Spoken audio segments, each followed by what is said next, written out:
Will Garrett Cole get off a 3-game losing streak tonight at the White Sox? Will the Rockies catch the Padres napping late night out west in San Diego?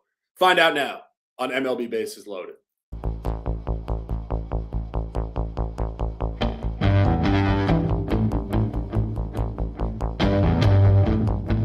A huge card on slate today. 15-game card. It's us versus the bookies. Bases loaded, high noon. It's going to be a showdown. On a suddenly not so casual Friday, the buy hat is engaged.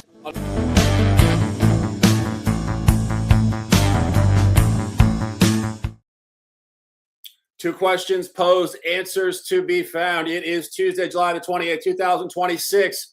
MLB Bases Loaded. I'm the Shark. He is Mikey Money. Mike, what's going on this morning? Looking forward to a big day today, man. We got ourselves a lot of action on the baseball card. We got the W back in session. We got tennis going on out there as well, man. It's a great day to be in the world of sport here and talk about getting in the arena, man. I had a little 50 Cent bumping before the show here. I'm ready, man. I think we got some really great trends. You know, they kind of did us dirty with this little doubleheader we'll talk about here. This should have been a great hammer down spot just to, I think, fade away on some of these Guardians, but they've compromised things a little bit with this goddamn doubleheader now. So we got an afternoon game there that adds one more to the card, but dude, things are starting to get optimum right now. Football's right around the corner. I can see the new programming that we're working on coming to fruition. So it's a great day to be part of Sports Money, man. I'm really fired up. I'm happy to be here with you, Shark, and I cannot wait. As a matter of fact, look, I got somebody requested it. I extended it, you guys. Christmas in July. We're going to roll on. Go through the rest of July. I got the request this morning. I said, all right, I'll turn it back on. Winnable.com/Mikey Money, Xmas July. Get yourself a 50% discount. We're going to have some big stuff going on this fall, and I'm looking forward to making some big money today. Yeah, we got Sports Money, Christmas in July, 50 Cent. We get unplanned afternoon baseball. I was looking at it before, and I was thinking, you know, for all those people that want every day to be matinee baseball, and I know there's a lot of people, here you go. You get a Tuesday afternoon game that was not supposed to happen. And you guys in the chat on the East Coast, it is lunch hour. If you're on the West Coast, get your coffee and get ready to dominate. Huge card. As we mentioned, we got a doubleheader. 16 games, full business mode. A suddenly not so casual Tuesday, the final one of 2026 July. Let's get down to business and let's talk some afternoon baseball.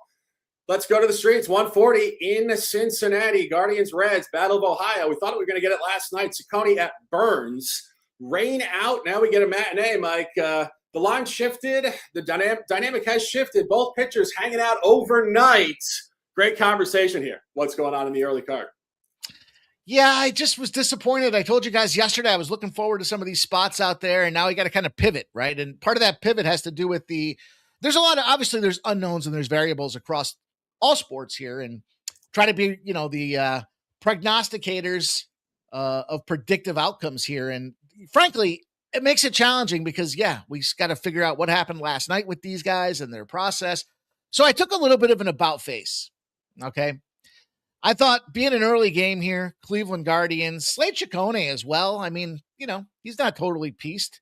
So I thought, all right, if he can go out there and shut him down, we know that Cleveland's second half of the season baseball, they love their unders. We know that Cincinnati's got their ace on the bump right now. I'll give you that nod, Shark, with Chase Burns. So I like the under 9. I think that's a fair price to pay here. But what I did is I parlayed it together with Chase Burns over 6.5 strikeouts. Little parlay action. I want to have some fun. It's a little +2. I think it's 287 was the number I was able to get on this thing here. And, you know, I just look at this one and say, Jose Ramirez went out of this Guardians lineup, and that was just a guy that generates a lot of offense and puts pitchers on their heels. So I think this is a good opportunity for Chase Burns to be aggressive, do his job. The numbers coming down as well, so it does qualify from kind of some of that steam action coming in on Chase Burns. Over 6.5 Ks, under 9 in the game for total runs, plus 287. Yeah, you know, it's a great conversation. Guys in the chat, if you guys were in the chat yesterday, somebody said to me, Shark, I love a hat you have in your Rolodex there. And I didn't have it on me. And overnight, things changed. The waves have shifted. Shirt color change and buy hat engaged.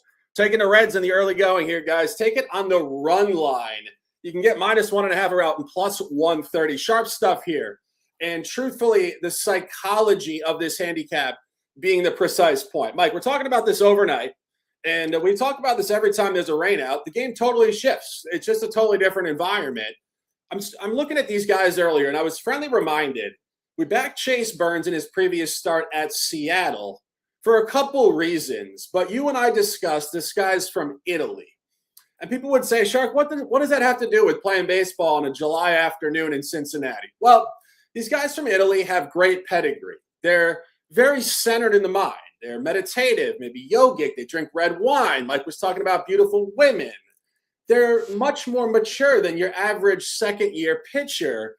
And this dude Burns in these afternoon games has been great due to the fact that he adjusts better than your average 24-year-old. And the handicap last night, where I told you guys, speculation suggested he would be terrible, was due to the fact he was actually 0-2 against American League opponents coming off a Western road trip in a prime time game.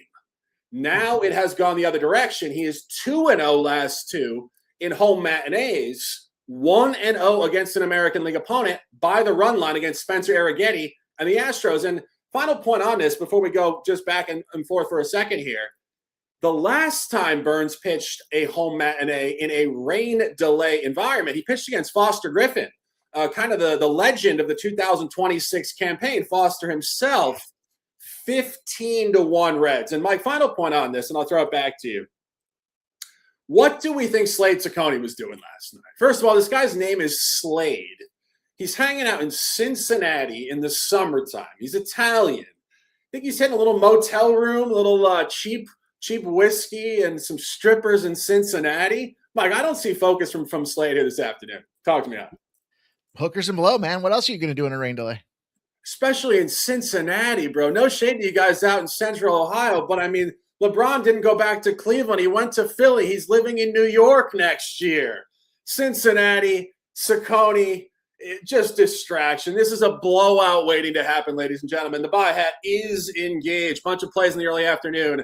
Chase Burns, I am glad to be on you this afternoon. I didn't like fading you last night. Let's get it done. And let's keep it moving. Next game on the card, full slate tonight, evening baseball. Going back to Pittsburgh, Diamondbacks Pirates game 2. Brandon Pfaadt at Bubba Chandler. Interesting dynamic here. We had the Pirates last night. They came through in extras. I was texting Mike overnight. I said, thank God for that one. Finally winning a coin flip. Now you get Brandon Pfaadt staying on the road off that funky game he pitched at St. Louis, the rescheduled game last week. Mike, what's going on here?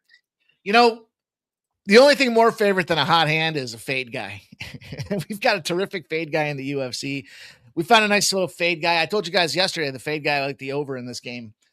And even with extra innings, it still sailed under the number. So just a great look all around. When you find those spots, you got to just bookmark them. Very few notifications go on, but you don't want to miss it. I know some friends of mine are like, oh, it's okay. You know, no, listen, when you got guys that are historically hitting at 40%, that's not good. You're not making money.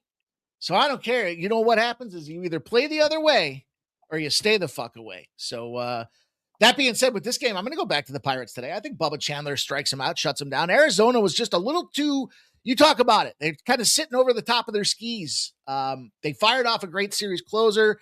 They go out to St. Louis. They smack them around. They're handling business against the Nats. And then all of a sudden, here come the Pirates and bang, Bubba Chandler, Paul Skeens. Poor son of a bitch puts up 11 strikeouts. He still can't get the win, but I just think for this number, with this price tag, with the home team, Arizona on this kind of extended now, 3 cities, right? So it's just the second like road series, but don't forget about that stop effect. They had that little stopover in St. Louis. Talk about what do you do? I don't know, St. Louis. But that being said, I just want to fade this Diamondbacks team and keep with these bats in Pittsburgh. I told you the other day, I thought them bats were due to start to come together with the squad that they put out there. And I think they get enough run support with Bubba Chandler on top of that to be able to execute against the Diamondbacks team that I think might be just a little sleepy coming into this game, Shark. I agree. Giving you guys Pittsburgh officially here. Our guy in the chat says Pirates run line. I could definitely see it. We're going money line officially, but completely agree. And just elaborating further, I mean, this really is just the dead zone spot for the Diamondbacks. We've been talking about it every single show, but they opened up with 6 consecutive home games to start the second half. Competition, not exactly world class, beating the Athletics a couple games early last week before that funky game in St. Louis. Now Washington and Pittsburgh. These are really high upside young teams within the National League too. So these are not easy outs at all. And you look at Bubba Chandler, the guy's 3-0 last 3 at home. Impressive. Beat Milwaukee in his last home start in the division. Milwaukee is really world-class right now within the National League, and did beat Seattle and Miami in June. And just final point on this, you look at Brandon Pfaadt. He did win that game on Thursday, the rescheduled game at 5:15 at Busch Stadium in St. Louis. Mike, we gave them St. Louis in that game incorrectly. It was just such a funky game as a one-off reschedule. Pfaadt wasn't great in the game. He actually took a 2-0 deficit early. McGreevy just really couldn't hold it together. The guy's won 5 straight starts. He's way too hot. Diamondbacks are too hot. Pfaadt is too hot. You want to buy the run differential gap in this game, which leans heavily towards the Pirates. Take the Pirates and let's cash. Mike, any final comments or keep it in movement? Keep her going. Absolutely. Big dog stuff there. Let's cash. Next game on the card, 6:40 in Detroit. Orioles-Tigers game 2. Dean Kramer at Troy Melton. Tried to give you guys the Tigers last night. They did not come through. Kiner Montero looked hungover and distracted. I don't know what the hell was going on there last night. But we do get Troy Melton on the bump tonight. Mike, what's going on here? Yeah, I'll tell you, one of my favorite spots that you look for, you don't get the opportunity too frequently on the card, but when you got a dude that's out there big dicking everybody, and all of a sudden, he kind of blows it, right? Doesn't quite have that performance. You want to follow it back up because you're going to get that ultimate buy low. And that's what we're trying to do here is treat this investment, this sports investing, commoditize this son of a gun. And that's what we can do with Troy Melton here tonight. Strikeout prop is at 5.5 Ks, sitting around even money for this guy. And, you know, he was on a tear. He was on an absolute fucking heater. Look, 5-1, a 1.95 ERA, 8.4 strikeouts at 9, and strikes out about 23.5%. So killer. 9 strikeouts against the Athletics. Then he fell, you know, and I always kind of shame on myself for that spot because I liked attacking that ladder. And after a guy has his best performance, you do want to kind of go back the other direction or just stay away out there. But Baltimore, in respect to the Orioles, they got the 5th highest strikeout rate against righties in baseball. So over 5.5 strikeouts, even money. Troy Melton, get the bounce back spot for this guy here after terrific season high performance, was due to regress. Now we get him at a buy low situation over 5.5 strikeouts. Yeah, buy low tonight. Troy Melton, turn the hell up. The buy hat is engaged. Mike, just going right back to business here. Tried it last night. You said it. You stay the course. And truthfully, I think you're going to see zigzag in this series. These teams are very evenly matched. They are right next to each other in the American League playoff picture. I said it yesterday. We are at that point in the season, approaching the trade deadline. Yesterday, I misspoke on the show. I said the trade deadline was July 31st. It is not. It's actually Monday at 4 o'clock, I believe, 3 p.m., August 3rd. That all being said, this is playoff time for these teams, and we've been saying this now for a month. You start dangling Tarek's Scooble. AJ Hinch is talking about it. The clubhouse said every game is game 7. This team is ready to go. Not only that, they've lost 3 straight games. They tanked 2 in the division to Kansas City over the weekend. Montero looked like trash last night. That's not Troy Melton. This guy really is the current version of Steven Strasburg. I'll say it every day. San Diego State, 25-year-old right-hander. Ace it up, my guy. Going further on this briefly, Baltimore's 3-1 versus the Tigers this year. That's way too hot. They're not going to win 5 out of 6. And the only time Baltimore lost to the Tigers this year, your starting pitcher on the road on a Sunday in May, Troy Melton himself. Tigers 4-1 on the road against Trevor Rogers. Huge line shift here. Baltimore was favored in that game, minus 130. This flips 72 points. Dean Kramer has been absolutely terrible on the road. 11 earned runs in 16 innings pitched coming off an injury. And Melton is 4-0 at home on the campaign. Zigzag playoff style game tonight. Big dog stuff. Mike, we said it yesterday. Eminem, Obi Trice. Maybe they need a little help. That's why you dropped a little 50 Cent comment. G-Unit in the building. Big New York vibes. Detroit, turn up and get a dub tonight. Let's cash and let's keep it moving. Next game in the card, going back to Miami tonight.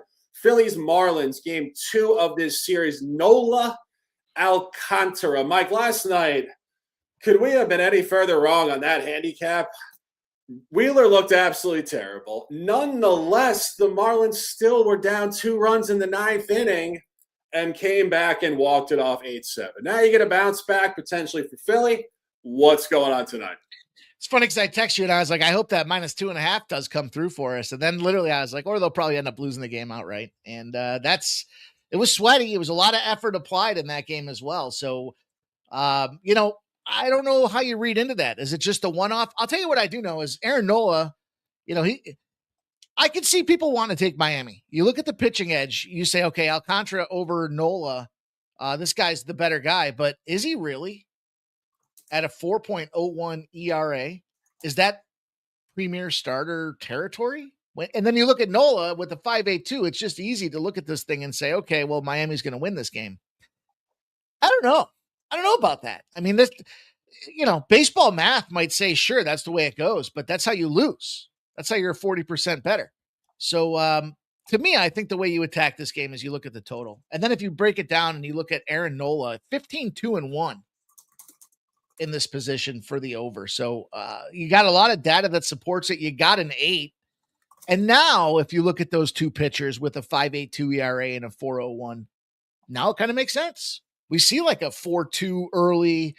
Maybe the Phillies come back and win the game 5-4 final here, but I'm going to take the over 8 in this game. I think that's the most prudent way to play it here. You're flipping a coin if you're trying to pick on Alcantara versus Nola. I agree. I mean, look at the line. It opened up dead pick on both teams -110. Slight movement both directions. Mikey, what's your term for that? When the movement is moving towards both teams. What do you say? Oscillating. It's an oscillating line movement. Oscillating. God, this is why you tune into MLB baseball. It's a boring Tuesday afternoon in the summer. We're talking 50 Cent and oscillate. I mean, I'm entertained and I'm freaking hosting the show. That all being said, the game is a toss-up, guys. There's not much going on here. It's just let the line tell you the story. The books have no clue what's going on in this game. Flip a coin, do better in the market. We'll get back in there tomorrow. Mike, what was the official play?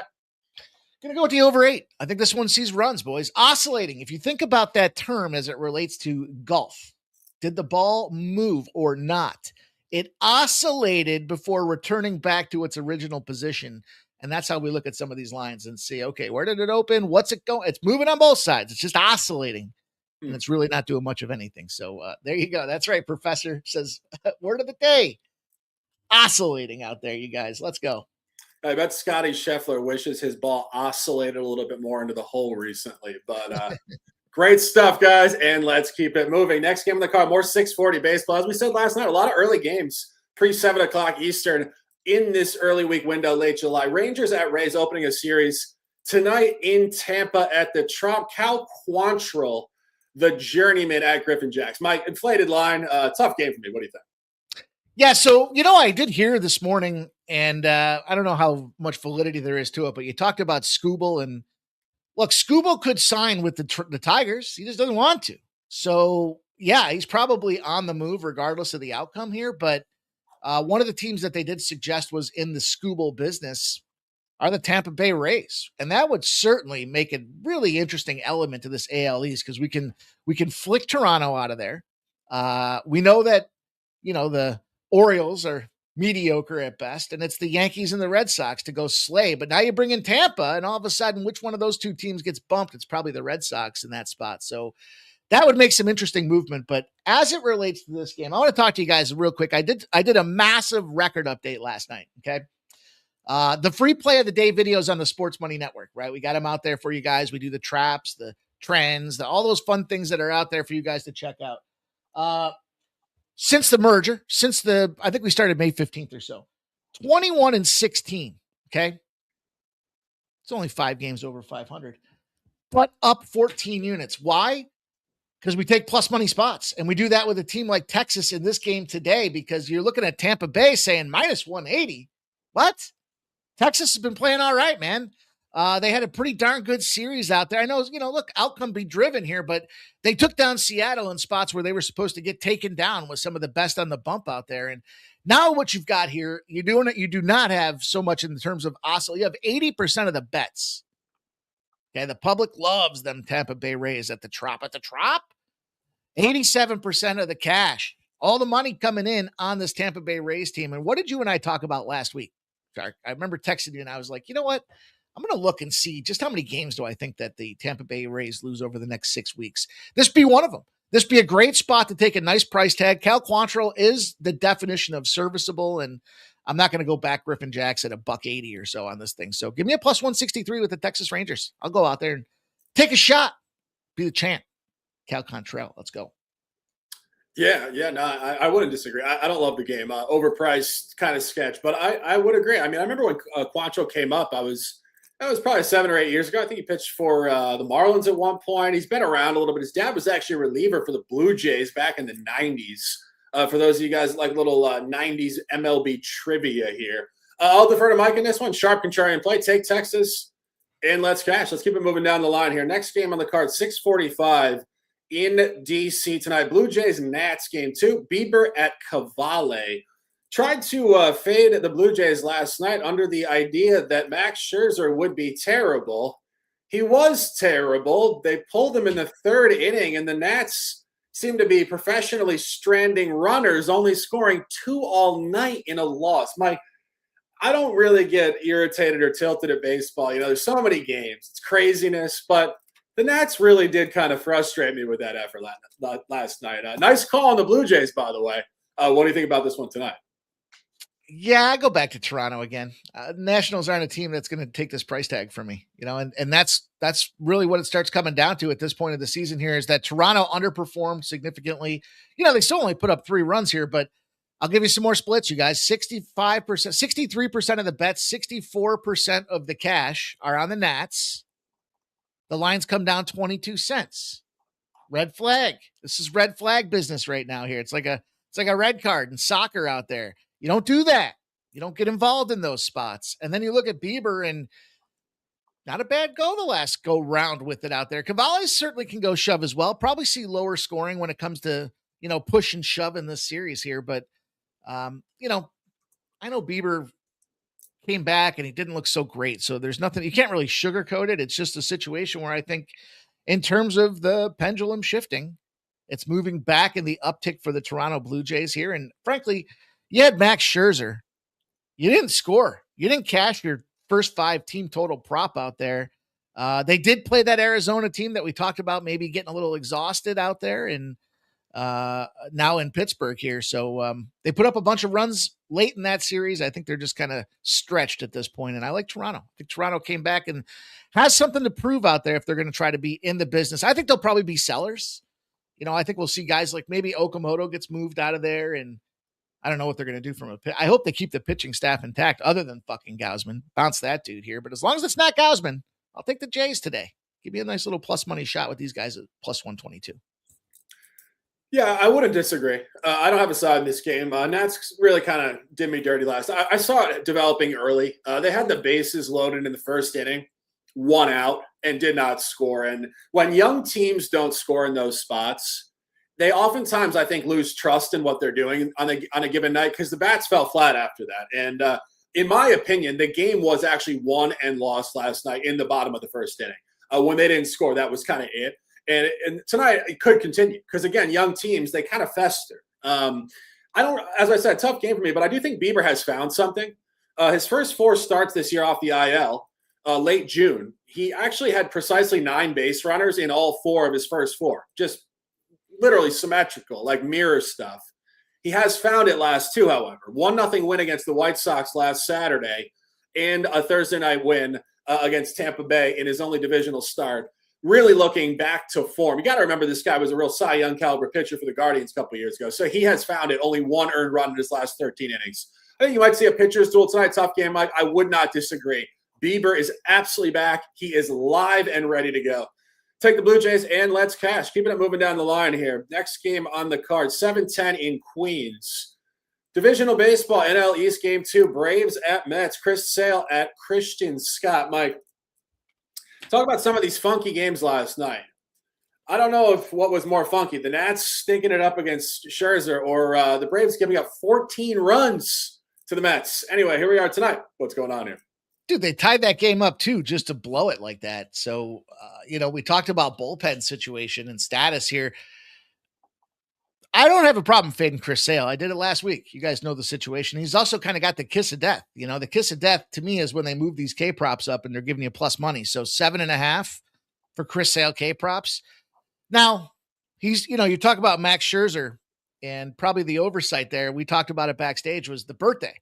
When you're 19, 20, 21 years old, you're having a birthday. Who's going to meet me? Where are we going? What's the plan? Where are we going after? Are we getting car service, bottle service, hookers, strippers? What are we doing? At 42 years old, you're pretty more relaxed. Make myself a nice ribeye. Sit back with some red wine. Smash the misses. Enjoy the night. And I got to pitch as well. Chris Sale, though, at 37, look, not quite that 42, but he's still pumping runs. He's still pumping strikeouts. He's got almost 11 per 9. With a 30% rate. So I get it. And guess what? Last week, Padres, 11 strikeouts. Highest mark of the season. I think you got to take the Mets. It's ugly. It stinks. Nobody wants to take the Mets in this case. It's Chris Sale day, but I'll be in the fade business out there. I really like the under in this game, though. That's my favorite spot here is looking at this thing and saying, these two teams do put an explosion of runs together. My apprehension, I would take the under for Sale as a good point. Is this one? This is probably one of those games that's got weather written on it from an environmental perspective today as well. So if it does get compromised and Sale does have his start augmented, 7.5 strikeouts, he'll be lucky to get there. So that being said, Christian Scott, man, this guy does battle. And he's going to want to toe the rubber when he's got a big ace out there with Chris Sale. He's got a 10-2-2 under stretch rolling here, Shark. So I like the under. I like the Mets. It's going to be a lot of fun. Yeah, complete alignment. My official plan in this game is under 7.5, and it's getting steamed down now. Great spot. Absolutely fantastic. You want to sell high on that chaos last night. It was absolutely ridiculous. Perez didn't look great. The pitching situation for the Mets did not look great early, but what really got out of hand, and I was actually handicapping this, kind of surprised to see it, it kind of seemed like the Braves just punted the game after the 5th inning. They put in this relief pitcher, Connor Thomas, who I got to be honest, I was unfamiliar with. Mike, this guy's line, 2 2/3 innings pitched, 10 hits, 5 walks, 11 earned runs, 78 pitches. So basically, this guy came in and looked horrible. And the Braves said, listen, we're going to let this guy just hang off a cliff. They could have pulled this guy at any point, and they did not. I don't know what it was, but it's not going to happen tonight. Chris Sale's going to go at least 7 innings. Not only that, these teams have played a lot of games this year. Mike, you're talking about the Mets. The Mets are actually 5-3 straight up against the Braves this year. But the over is 4-0 to the last 4-0 last 4, averaging 16.5 runs per game. Now your line comes down to 8.5. The final score last night was 14-3. The last time Chris Sale faced the Mets, the final score was also 14-3. Unbelievable patterns. It was July 4th in Atlanta. He wasn't very good, but it was distraction. It was fireworks. It was Saturday night. It was the 250th anniversary of the United States. That's not going to happen tonight. Sale rode in the division, 2 earned runs in 14 innings pitched. And this pitcher, Christian Scott, is 4-0-1 versus the home under, 2-0 versus the home under in the division. Absolutely elite spot. Take the under and let's cash. And Mike, we got a video. We sure do.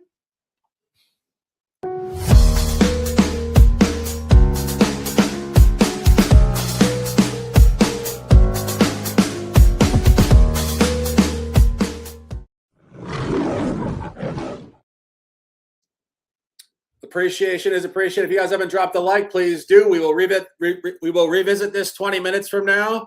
Get ahead of the market. You get a chance to backdoor it in 20 minutes. If you haven't dropped a like, work out on a Tuesday. Nice little bicep to push. push the like, and let's keep it moving. Next game on the card, Game 2, Guardians-Reds in in Cincinnati tonight. Gavin Williams at Brady Singer. Most of the time when we talk these doubleheaders, we say it's reactionary. Let's assume Chase Burns does what he's supposed to do this afternoon, Mike.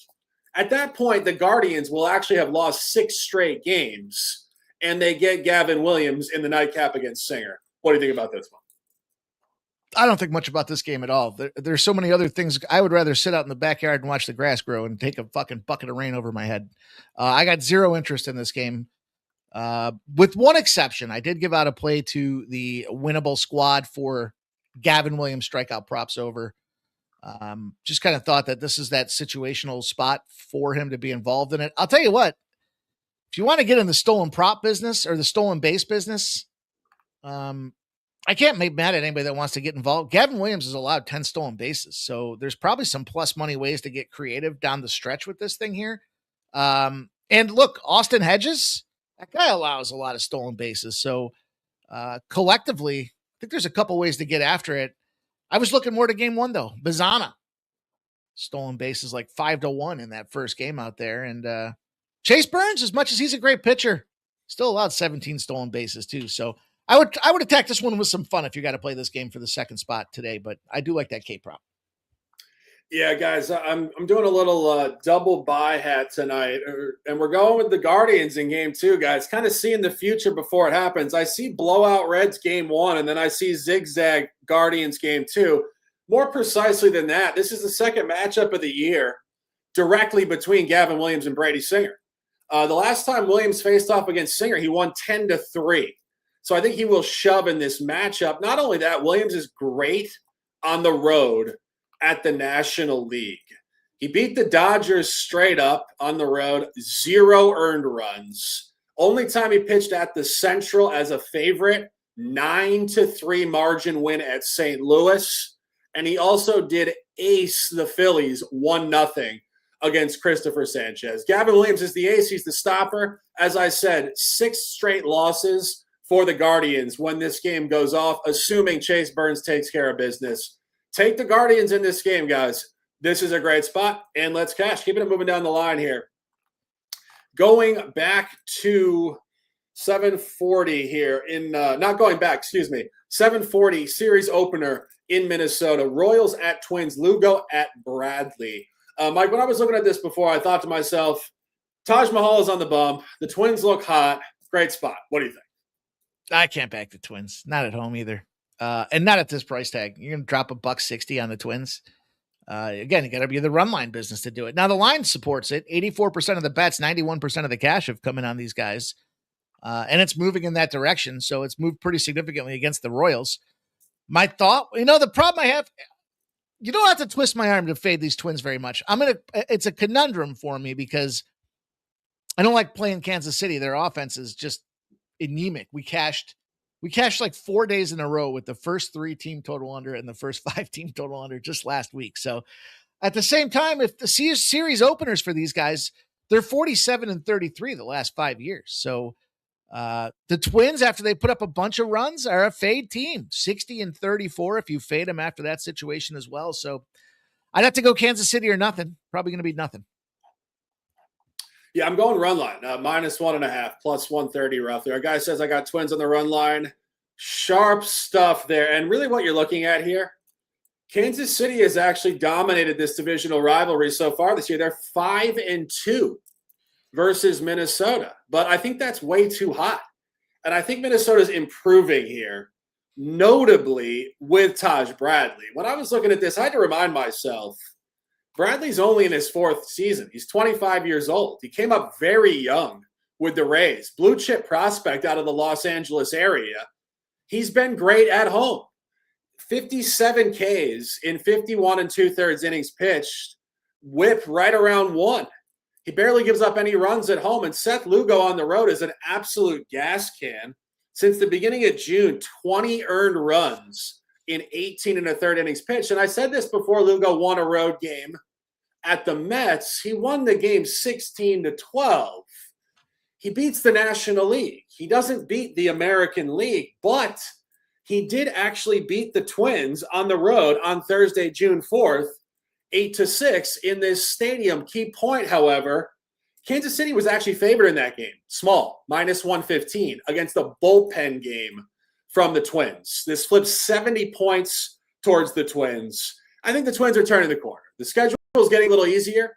They just blew out the A's in back-to-back games. Now they get the Twins. The Twins and the A's are both terrible. Their run differential is right around -100. I think there's margin coming in this game, Mike. Any further thoughts? Yeah, so, I talked to you guys about pitchers off of their best starts. Guess what? Taj Mahal, 7 innings pitched, only 2 hits allowed. Guess what happened the last time he went 7 innings pitched? The following game, he went 5. He puked up 7 hits, 5 earned runs. He walked everybody. You got to take Kansas City. Stop it. Stop that nonsense. Mike, just go back even 2 weeks before. The previous 2 times he went 7 innings, he did actually come back with wins. So he's 2-1 last 3 off 7. Yeah, but he has nothing to do with the wins. Yeah, he does. He gave up 6 hits. Look at the game against Colorado. 2 earned runs, 3 hits. The game against the Angels, 6 hits, 2 earned runs. It's efficient. Well, it's Colorado, first of all. So, and by the way, that was a 9-8 game that went extra innings. They barely won that game. I mean, argument to be made, I don't know. Not buying it. He did also pitch great at Kansas City early season. 0 earned runs in 6 innings. Good matchup, Dana. That is good. You're right. 6 innings is a solid performance out there to kick the season off. But no way, man. You know my feeling about the Minnesota Twins. I just honestly think just as we go forward this season, the bottom 3 teams in the American League are just absolutely putrid. They're terrible. The Royals, the A's, and the Angels, I think are, relegation quality almost. I think they're absolutely terrible. And I just see a blowout coming in this game. Anyway, that is it for that, and we will keep it moving. Keep it moving down the line here. Next game on the card, going back to Chicago tonight, Yankees-White Sox game 2. Garrett Cole and Anthony Kay. Cole on the bump off 3 straight losses, Mike. Can he get off the schneid tonight? I'll take him.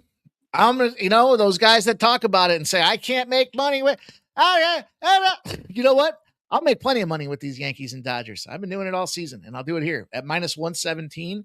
You're getting a team that a lot of people said are going to be a World Series contender, and it's gotten more, it's gotten less expensive to play these guys. Now, some could argue, that might mean that this is the old red flag trap spot. I can validate the line movement. I always say this, if you can validate the line movement, then don't be so afraid. This is capping. We're not just looking to cap strictly based off of the line movement here. It's Anthony Kay Day. That's why this line's moving the way it is here. Cole, by the way, AL Central, the dude dominates him. He's shown 11 years of performance. He's 46-11. He just won 1. He's 8-2 in his last 10. Yankees should go out there. I get it. Yankees game 2 at night, by the way. 64% win rates out there. I'm going to fade away, man. Look at Yankees on the road, off a win against the AL Central. 19-1 in their last 20 games out there. I will take a good opportunity to back the New York Yankees and Garrett Cole Day. Yeah, I don't really get a chance to put this hat on enough, but the buy hat is engaged, and we are aligned here. I think Cole shoves. I think this is where you find him in his element, and it's kind of a surprising element, but his best performances of the year have come road at the American League Central. Did beat the Royals as a small favorite, 7-0, total ace, 10 Ks, 6 2/3 innings pitched, beat Cleveland, took a loss against Detroit, but 3 straight losses coming in. Let's unpack briefly. No more than 3 earned runs in any of those games. Road loss at Tampa Bay. High degree of difficulty in the division against the best team in the American League right now. Fine. Home loss against the Dodgers. Fine.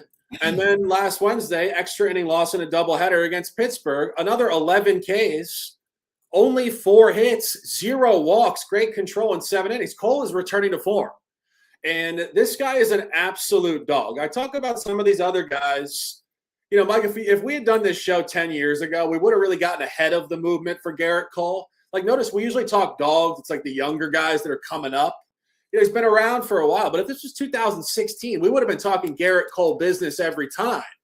This guy is a legend, and he will be ready to go. And final point on this, he did beat Chicago at home, 12-2 on June 16th. And Anthony K is 0-2 last two at home, 0-1 last one at home as a dog versus the American League East, taking a loss against Boston. Mike, you're nodding. I know you got something to say.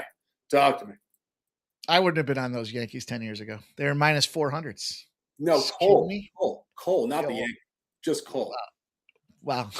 All right.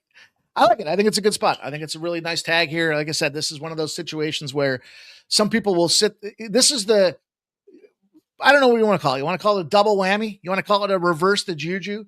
A lot of people are going to look at it and be like, why is this Yankees line so low? Where's the Yankees tax? And again, we can validate, and it doesn't mean that we're going to be right.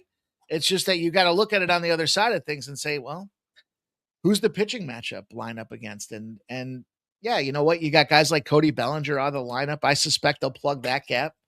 Pissed off because I think it was August 21st is Cody Bellinger Day. And with this guy being hurt, I don't know if he's going to come back for Cody Bellinger Day. I don't want to miss that, but no, I get it. I'm down to fade these boys. I think it's a good spot to jump in and respect what the White Sox have done.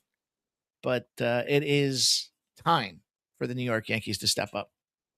Yeah, I mean, you saw the game last night. Like, they are plugging the hole. Some of these players. I mean, Ben Rice is always on. Chisholm's playing better. Goldschmidt looking good. This young catcher, Ali Sanchez, hit a 3-run shot last night in the 8th. Really is a good spot. Mike, just bringing us back 10 years ago, Cole was actually still pitching for the Pittsburgh Pirates at that point. So he was definitely not laying minus 400 for the Pirates. He was probably laying about $1.20 every start. But yeah, early window Garrett Cole. He was kind of the Skeens of the 2010s for the Pirates. So maybe you would have been fading him anyway if it was the Skeens of 2015. You would have been fading him anyway. So forget it. We'll leave it. The good thing he's on the Yankees. We don't have to worry about it tonight. Take the Yankees and let's cash. Next game on the card, 7:45 in St. Louis tonight. Game 2, divisional baseball, Cubs-Cardinals. Colin Rea at Michael McGreevy. Mike, we nailed this one last night with emphasis. We said it on the show. Really was our best handicap. David Peterson revenge game. He shoved. Now we get game 2. What's going on here tonight? Yeah, I'll go back to him. I'm not going to get involved. Like I said, when I told you guys with the cap, got to keep notes. You got to keep tallies. You got to keep it real with yourself and remind yourself at the halftime of the or at the All-Star break when I talked about the regression and then I got cute and I started taking the Cardinals. No, we go back and fade them again. Now there are overs in play for this game as well. The Cardinals, for whatever reason, off a loss in game 2, fire to the over. They're 29-17 on a 47-game run on this thing here. But I think that means it's bad news for McGreevy and company out there. And Rea, you know what? He can go close them up. He can lock them down, open up shop. Whoa, 56-37 for this guy over the last 10 years in this position for Colin Rea Day here. If he's a favorite that's in a modest range, you want to be in the Rea business out there, and that's where I'll be today. Mike, was that a DMX reference? Did you catch that, dude? Oh, yeah. So I rarely miss these things, and I'm not going to miss this one, Mike. I'm going to get cute. I'm getting cute. Cardinals bounce back tonight. Oh, no. Dude, I dropped fucking DMX on this play, man. Come on. Hey, it's all the New York vibes tonight. DMX is from New York. He doesn't give a crap about St. Louis. A little Nelly here. You can find me in St. Louis. But this is what's going on here. Michael McGreevy bounce back. You know, we're kind of correlating everything together. We told you guys you want to sell Brandon Pfaadt tonight off of that funky game in St. Louis last Thursday. Well, who lost that game? McGreevy. He was terrible. It was his worst home start of the year, but it was 5 o'clock. He clearly just couldn't figure it out. He's going to bounce back. Not only that, the last time you found him in the division at home, it was his last home win. He did ace the Brewers, who are a better team than the Cubs, and win the game 5-1, only 1 earned run in 6 1/3 against Kyle Harrison. And ultimately what you want to do here is you want to sell Colin Rea on the road. He's a home pitcher. You back him at home. Final point on this, Rea actually was 3-0 against St. Louis last year. All wins by more than 6 runs. But he was favored in every one of those games higher than minus 130. This flips down 10 points. Books do think that the Cardinals will push back. in this game. DMX is up in the heavens. He said, Shark, it's a great take. And we love Mike's lyrics. Anyway, Mike, any final comments or keeping it moving? No, I think this is a good Cubs spot. You like the Cardinals. We'll move onward. We will. Going late night baseball tonight. We got 5 games late night. First one, 9:38 in LA. Anaheim to be precise. Astros Angels game 2. Peter Lambert at Reed Detmers. Mike, last night the Astros did win. Uncomfortable, I will say. I was getting ready to go to bed, and the Angels bullpen just completely imploded. That all being said, here, good pitching matchup tonight. What's going on here? Fucking nailed that thing, dude. And a live bet at plus 487. So with all due respect to the Astros, were like the game changer for the night for me with that thing. Really great stuff. That's what DK gets for giving me some bonus boosts out there. I fucking stuffed it right down their throats. And, you know, when you look at it today and this number that's going on, you know, I'm a Lambert guy. And on a coin flip, I'll take Lambert over Detmers. I think this is an under game as well. I think the under 8.5 makes a lot of sense for this spot here. Detmers puts himself in a pitching position to be in the under out there. The models show this guy goes and shoves tonight. But I just think that, you know, you fade these the Angels in game 2 of a series, you're winning 60.5%. Now that goes to me and validates what I've talked to you guys about before. My 1 versus your 1. Who's the better one? My 2 versus your 2. Well, the Angels don't have a really strong number 2, albeit it is this guy in Detmers today. So I like that under, but I like the fade on these guys as well. I like the Astros with this price tag. Under 8.5 in Houston. Probably going to be a little parlay action out there for me in this one. Just to take a run with it here, but I think you're getting a really good shot with a minus 104. Big line movement here. Really on both sides. It's oscillating, Shark. There we go. Houston Astros under 8.5. Let's cash. Yeah, the oscillation is definitely pulling towards the Astros. The buy hat is engaged. And, Mike, I learned my lesson last night, although I will say this. I mean, God, come on. I mean, 1 strike away from winning the game, and the guy ends up hitting Paredes to knock in a run. I mean, just talk about, like, excruciating stuff. That all being said, this is matchup 2, Lambert at Detmers. Great data. On Wednesday night, June 10th, the Angels did win in this stadium 3-2 in extra innings. Detmers was absolutely elite. We actually were on the show that Wednesday, and somebody was in the chat saying that Detmers was terrible against the Astros, and you had to take the Astros. And I actually basically stopped the show to talk to the chat, and I said, Detmers is going to win this game. And I gave a little breakdown as to why the data was stale and Detmers was going to improve. Now I'm here to tell you guys, Detmers is going to lose to the Astros tonight, and the books agree. He was minus 125 in that game, indicating a win. This flipped 40 points. Houston opened up at minus 115 in the market, and Lambert will get revenge here. He was very good in the matchup. He only gave up 2 earned runs on 2 solo home runs. He will be ready to go. We talk about circle on the calendar games. It's a revenge game. It's one-on-one. Lambert's a journeyman. He's got a lot to prove. He's very similar to Foster Griffin. He's bounced around. Every start matters for this guy.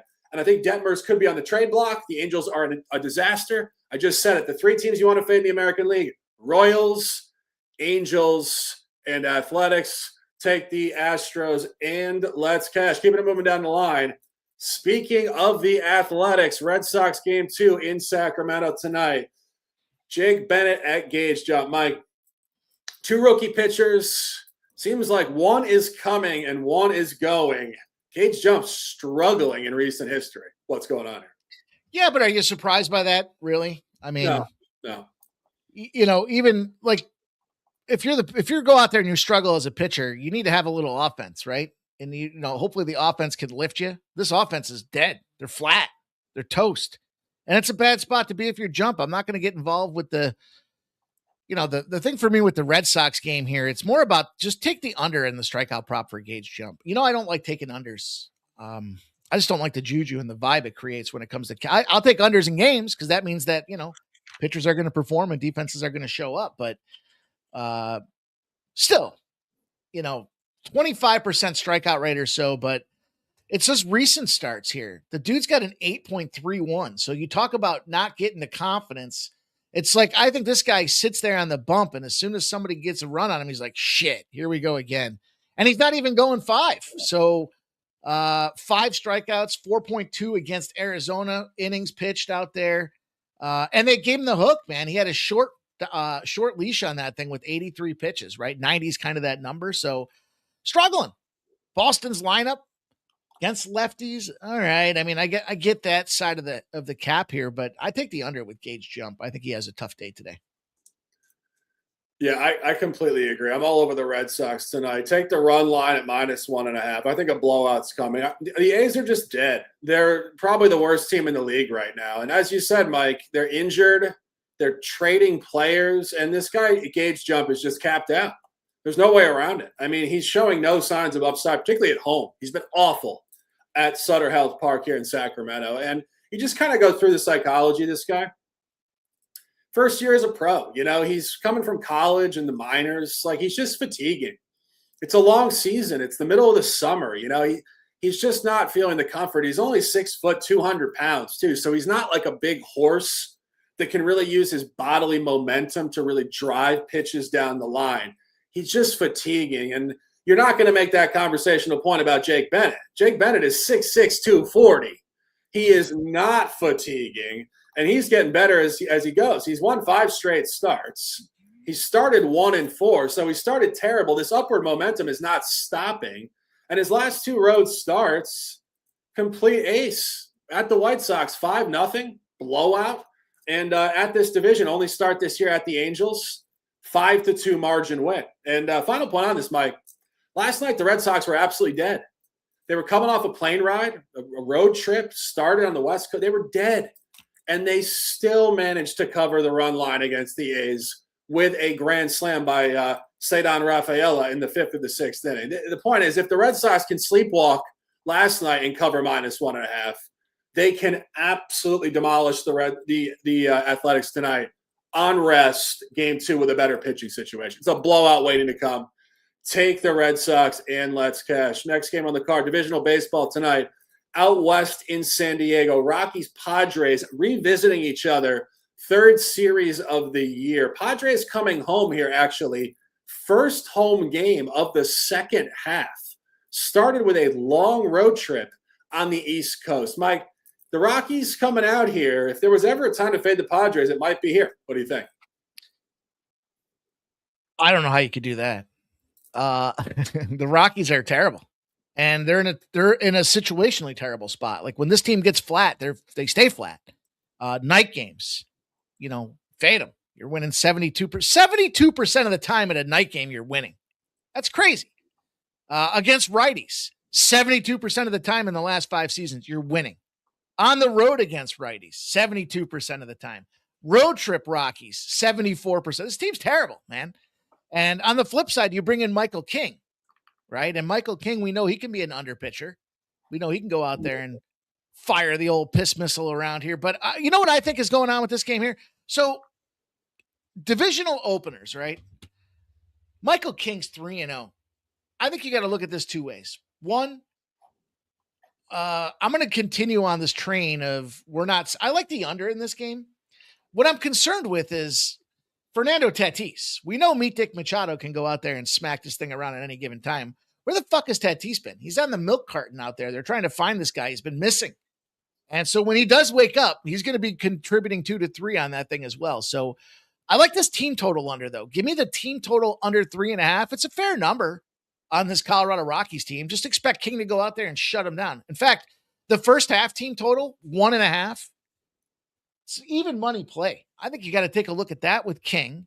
You look at the full game in this thing, you say Colorado under 3.5. That's sitting at -124. And since we're looking at it, we love to do this. Why not make it make sense? Let's take a look here. We got Michael King gets the win, +125. There's your trifecta. First 5 under, team total Colorado, full game under, team total Colorado. Michael King to get the win. Fuck it. First 3 under, team total Colorado. No runs in the first 3 innings for Colorado either. Yeah, I don't know. Truthfully, this is just a tough spot for the Padres, purely because they've been on the road for what seems like 2.5 weeks. They started out the second half at Kansas City. Then they played 4 at Atlanta before they swept Miami. We always try to unpack, like, is this type of stuff irrelevant in baseball because they play every day and the travel's not that big of a deal. I just think it's kind of a tough spot to come home here. This is the second half home opener, and it's July 28th. The sweep at Miami, I wasn't overly impressed. A couple back doors, late, moving parts. And if you go to Colorado at the end of the first half actually played very effectively on the road in a series coming off a homestand. They played 3 games at the Dodgers midweek, early July. They lost the first game at the Dodgers 8-7 in extra innings. Then they lost then they beat the Dodgers outright 4-3. And then they lost 4-3, which leads me to where I'm going with this game. Colorado plus 1.5. I see the bats being flat with the Padres. And I think, again, if the Rockies can go on the road and go 3-0 to the plus 1.5 at the Dodgers, they can do it against the Padres in a bad spot. And final point, Michael Lorenzen, he's actually pitched well road in the division. He's 2-1 versus the plus 1.5. His last 2 road starts in the division, only 3 earned runs against in 11 innings pitched. And Mike, I was just talking about that Dodgers series. The outright win in that series for the Rockies was a Michael Lorenzen start on Tuesday, July 7th. Rockies 4, Dodgers 3. They can show up for this guy. I think plus 1.5 is live. Mike, any final comments? Nope. I like that first 3 under. First 3 under, a half a run is plus 114 on top of that. I just gave you guys like 6+ money ways to play this game. Yeah, I mean, I think the under's in play too because Lorenzen does pitch well on the road of the division. So under and a little disagreement on the side, but again, that's baseball. Let's keep it moving. 9:45, Brewers Giants, game 2 of this series. Oracle Park, Logan Henderson landed Roop. Mike, last night, this is where the show cut off yesterday, and I was saying, is the line short? It did prove to be short, as the Brewers did get shut out 3-0. Now you get Logan Henderson on the bump. What's going on here?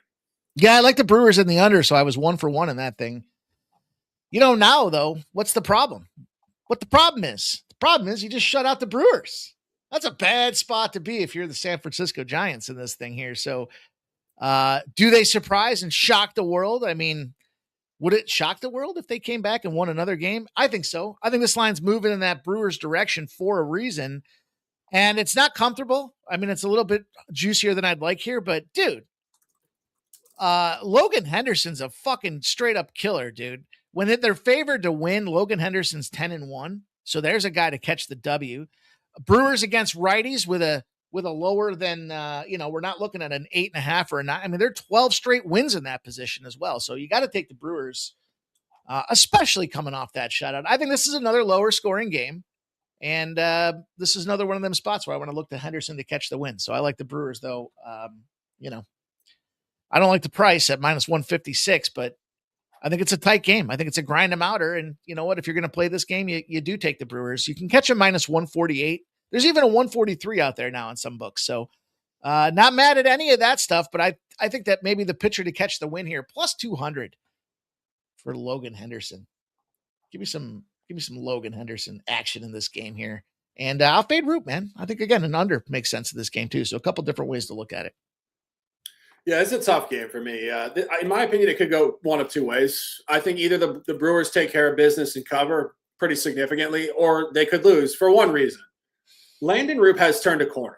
We talked about this guy. He kind of fell apart for a while. He's found it in July. Only 3 earned runs this month in 21 innings pitched. So he will lock it in.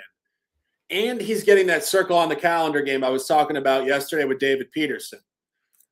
The last time the Giants and Landon Roop faced the Brewers, it was a road game, Monday, June 1st at Milwaukee. He lost 16-2, and he gave up 8 earned runs in the game. And I don't know Roop personally, but I do know pro athletes remember this stuff. So he will be fired up to shove in this game. It also correlates to the under. I think you're going to see a pitcher's duel tonight. I'm not on the Giants. I do not like betting the Giants. Just a point within this game. I do think he will be focused coming off his worst start of the year at Milwaukee. Any further comments or keep it moving? Last game of the night. Absolutely. Mariners, Dodgers opening up a series this afternoon into tonight, 7:10 Pacific, 10:10 Eastern, Dodger Stadium. Out west in Los Angeles, Luis Castillo at Justin Robleski. Mike, this is the same conversation we just had with the Padres. The Dodgers opened the second half of the season on a long road trip in New York and Philadelphia. Now they come home, they catch Castillo, they catch the Mariners, they're laying a huge number. What's going on here? You know, if you end that long road trip with a loss, you statistically fire back and win, and you do it at a 67% rate. So it's a little worth noting out there that it's like not that exhaustion. It's almost like they punt. Like they're just finally looking forward to getting off the road, and they just look past that last road game out there. And I think that's the situation here with Robleski and the Dodgers. I think they beat the shit out of Seattle. Seattle just had a grueling battle, divisional battle with them Texas Rangers, and wasn't easy for them, and they had to use a lot of pieces out there. So I think this is a fatigue and travel spot, and they're going to take the old baby seal treatment here from the Dodgers here. Club comes out, baby seal gets smashed, and it's a Dodgers simple lay the run line for me with the Dodgers. I hate it. It just seems like it's a super square bet, but you know, you can catch a plus. This is a good spot. You can catch a plus 110 on the run line for the Dodgers. Now you're not laying runs and odds. And now the question becomes, this is the question we've been asking 3 days in a row now. Can the Dodgers go out and win a game by 2 runs? Yeah.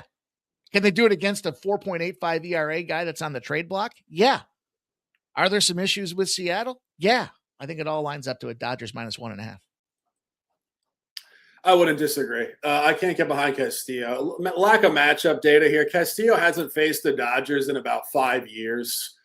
He did face them last time when he pitched for Cincinnati. You got to go all the way back to, what was it? It was June 22nd, 2022. So 4 years ago. He did lose 8-4. It was a home game against, at the time, Tyler Anderson pitching for the Dodgers. Robleski will shove. This guy has something to prove. He is high upside. But I would not go anywhere near Seattle. You gave the Dodgers at minus 1.5. Is that correct? Yes, sir. Plus 110. You heard? Minus 1.5, plus 110, 1 hour in the books, Mike, and we got best bets.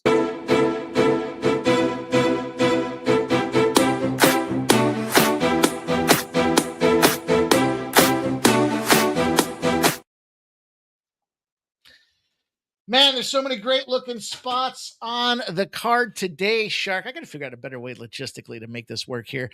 Let's start out with a couple K props. I gave you guys that Melton over 5.5 strikeouts at even money. I think that's a really great way to get paid. I'm going to give you King to catch the win at plus 125 as well. I think that's another good way to get paid. So there's two pitcher props for you guys. I'm looking at the over in that Philadelphia game, over 8. Because I do these records, I got to go back and look at them. So let me make sure I give you guys the number on that thing, because it's a pain in the nuts to go back and find it. It's a minus 112. It's not terrible. Minus 115s, minus 118. So there's some widely 8s available out there. I'm going to take that Texas Rangers. We're going big dick hunting tonight, man. 163, 122 on the Toronto Blue Jays. And we'll go under 8.5 with the Houston Astros. Houston Astros is minus 104. New York Yankees, minus 117. Brings her home. All right, I'll give you guys 4 or 5 here. Big show. Obviously, if you guys listen to the show and you take all the plays, please do. Great information. We'd love to bring it. But official plays. Taking the Pirates minus 108. Taking the Tigers minus 138. Taking the Braves Mets under 7.5. Taking the Twins run line. I think a blowout's coming there. Minus 1.5 plus 127. I agree with the Yankees take, Mike. And final official play for the show. We're taking the Red Sox on the run line. Minus 1.5. What do you got for that odds? Plus 108. Let's take the Dodgers in the parlay. Sounds Kick good. her off with some Dodgers. We'll add let's go Red Sox money line. Okay. I have the run line. I mean, I think they blow them out. All right. Boston, Dodgers, and Brewers. Sure. Sounds good. Little chalk, cash it. Why not? Let's go, baby. That's how you do it. That is 65 minutes. Full, best, honest breakdown in baseball, you guys. We come in to put the work in every single day. You know the mantra around here, Shark. We work hard so that we can play hard. And it is go time, you guys. After the show, go check out the horse racing action with our guy Razor Sharp Picks. Look for the shorts and content that we're putting out there for free. All we ask you guys to do is comment, like, and subscribe. You know the free plays. I ran the numbers. I'll tell you guys, we're up 15 and a half units since May 15th. So just over 2 months, free play videos out there on the Sports Money Network. All the contributors getting involved there. And you can get yourself free action as well. So just make sure you like and comment. That's the only thing we ask you guys to do out here. And we are going to continue to grind this thing out with you guys. We're going to look for some more members-only content and all kinds of things to support those that do support us. So appreciate all you guys. Hope you have a great day. Make that cash. Shark, tell them what's up. Yeah, I mean, you're saying it. I have very little to say. It's 65 minutes, Mike. It is business. It is an opportunity to dominate. Guys, always manage your bankroll. As you saw last night, some of these games can flip back and forth late. It is totally out of your control. Once you put in the wager, just let it flow and get into the next card. That's how I do it. I say, okay, the picks are in. I'll see you guys tomorrow. It is what it is. And that's what we will do. We will see you guys tomorrow. That is it for this one. MLB Bases Loaded, the Tuesday edition, July 28th, 2026. For Mike, I am the Shark. Stay fast, stay strong, stay disciplined, and let's dominate. I'm like an addict, do I gotta have it. I ain't even playing, got a really bad habit. If it moves, gotta grab it, fuse like a magnet. Lose, won't have it till I'm doomed in a casket. I ain't playing, got a weird mind. If you work 8 hours, I'ma work 9. If the shit tastes sour, you should taste mine.